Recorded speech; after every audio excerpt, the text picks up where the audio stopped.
E aí galera, tudo bem com vocês? Dando continuidade aqui às nossas aulas de instalação residencial, hoje nós vamos ver aqui como dimensionar o circuito de tomada, certo pessoal? Então vamos lá? Primeiro de tudo nós vamos lá na tabela 47 na NBR 5410. Para você que não sabe o que é NBR 5410, vou deixar o link aí em cima, certo? Basicamente é onde está todas as regras que nós vamos utilizar para baixa tensão, certo pessoal? Então aqui ó, na NBR 5410, nessa tabela aqui ó, 47, ele fala aqui de circuito de força, certo? Então nós vamos montar o circuito de tomada aí no seu projeto aí no cliente, certo? Então o mínimo aqui ó, para o circuito de força vai ser um fio, certo? A bitola dele, a seção transversal, né? O tamanho do fio aí de 2,5 mm, certo? Menos que isso você não pode usar fio para força, né? Com menos de 2,5 mm, certo? Se você utilizar 2 mm ou utilizar menos que 2,5, certo? Está errado, tá galera? Na norma diz que o mínimo para circuito de força tem que ser 2,5, certo? Para isso que serve a NBR 5410, ok pessoal? Aqui então agora nós vamos para a tabela 33, certo? Na NBR 5410. Para que serve essa tabela aqui? Então você tem que imaginar o seguinte aí, se você está montando o seu projeto aí no cliente, certo? Aí qual que vai ser a configuração? Por exemplo, você está no nosso caso aqui, que é o mais comum de acontecer, certo galera? Então você vai usar fio condutores, certos, isolados ou cabos unipolares, certo? Que são únicos cabos encapados, certo? Dentro de um eletroduto, pessoal. Eletroduto lá é o conduíte, certo? Aqueles amarelinhos lá, certo? De seção circular, ok? Embutido em alvenaria. Seria o que? Alvenaria dentro da parede. Então essa é a nossa configuração, certo? Do tipo de serviço que a gente vai fazer com esses cabos de energia, certo? São unipolares dentro de um conduíte dentro da parede, ok? Então o nosso código aqui ó, vai ser B1, entendeu? Essa tabela aqui serve para nós vermos aqui o código, né? Que depois nós vamos usar mais para frente aqui que eu vou explicar para vocês. Então vamos lá pessoal. Então agora nós vamos na tabela 46 aqui e vamos ver o seguinte, você tem que imaginar o que? Por exemplo, você chega igual aqui em casa, né? Aqui é bifásico, então bifásico, aqui tem 2 fios fases, certo? E um neutro chegando aqui do relógio padrão, ok? Então vamos pegar essa configuração, então essa tabela serve para quê? Ela vai falar aqui, ó galera, o esquema de circuito vivos, né? Do circuito, então vamos imaginar que o nosso projeto vai ser então vai vir um padrão lá de fora, né, da concessionária, de 2 fases e um neutro. Então 2 fases e um neutro é esse aqui, certo? Essa é a configuração. Vamos imaginar que nós estamos fazendo um projeto com essa configuração aqui. Então 2 fases com um neutro, ok? E aqui ó, nessa tabela, nessa coluna do lado aqui, ó, números de condutores carregados a ser adotado.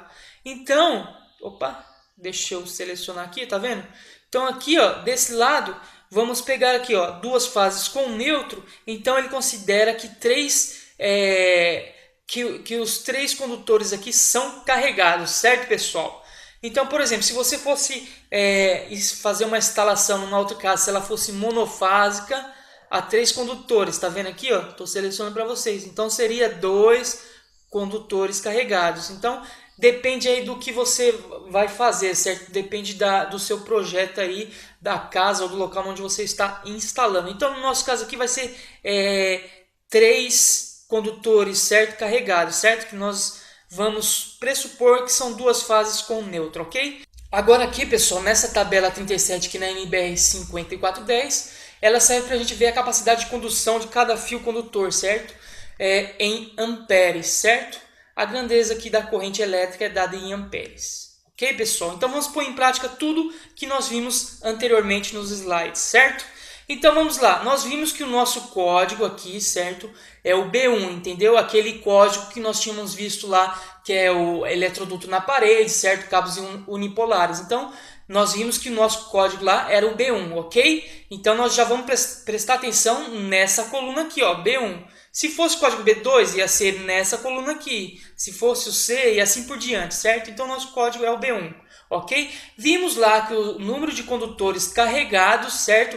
Como nós utilizamos lá o sistema bifásico, que é 2 fases e um neutro, ele é considerado 3 fios condutores carregados, certo? Então aqui, ó, nós vamos prestar atenção então nessa tabela aqui, ó, tá vendo? Então vai ser o código B1, 3 condutores, certo? Carregados. Aí agora nós vamos lá, aqui, ó, no canto, ó, você viu que lá no primeiro slide, o mínimo que um fio condutor de tomada, né, de força tem que ter é 2,5. Então nessa tabela aqui nós vamos ver o quanto que esse fio de 2,5 vai aguentar de amperes, certo? Então você segue aqui, ó, seguindo a coluna.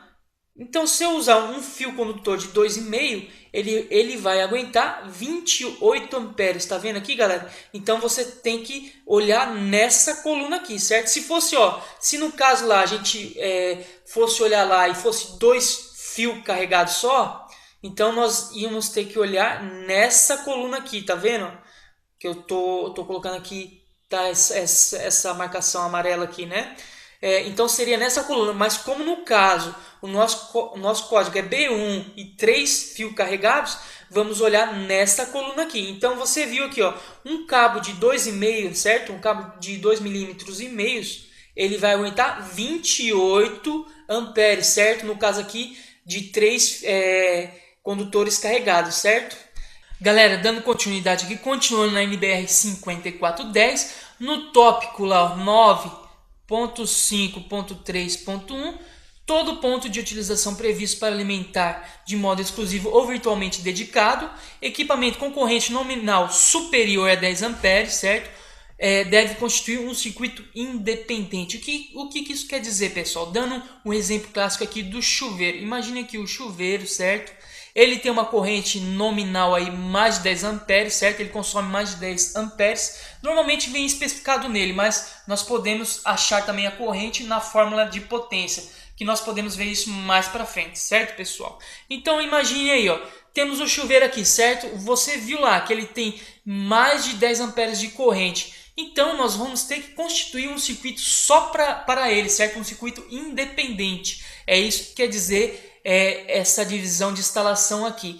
Então imagine aqui, ó, nós temos o disjuntor, certo? Esse disjuntor aqui é do seu do seu quadro geral aí da sua casa, certo, pessoal? Então imagine que esse chuveiro ele é 220, ok? Então tá saindo aqui, ó, caramba.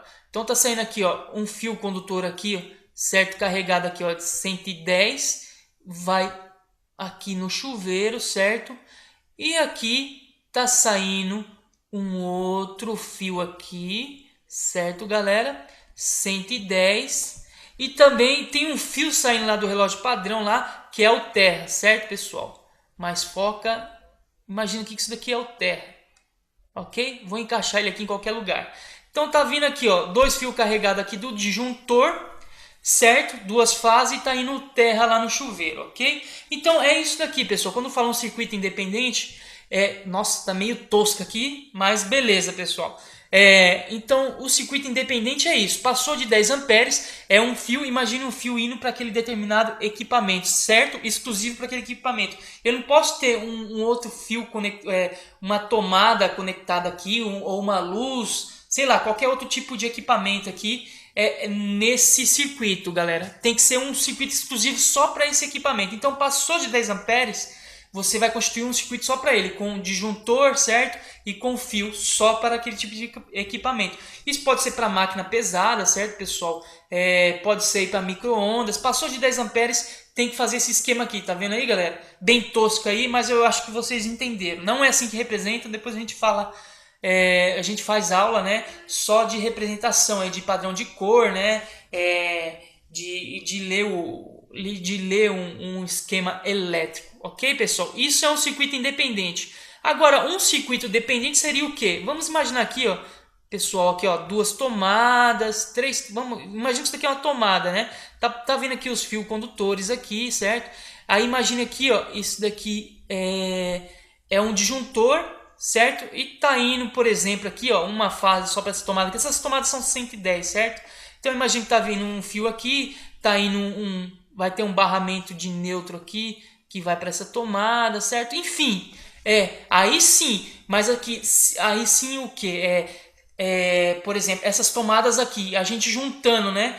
E não dá mais de 10 amperes, aí nós podemos acumular outros tipos de equipamento, ou tomada, ou até lâmpada dentro de um circuito, certo, pessoal? Se não for maior que 10 amperes. Agora, passou de 10 amperes, nós temos que construir um circuito só para esse tipo de equipamento, certo, galera? Eu vou fazer esse vídeo aqui em outras partes, senão vai ficar muito grande. Esse vídeo aqui já está grande demais, certo? Eu vejo aí vídeos aí que explicam bastante rápido, né? Mas para você que está iniciando, às vezes surgem mais dúvidas. Então é melhor explicar um pouquinho mais detalhado, certo, pessoal? Então eu vou dividir esse vídeo aqui em outras partes, certo? Até um próximo vídeo e tchau, galera!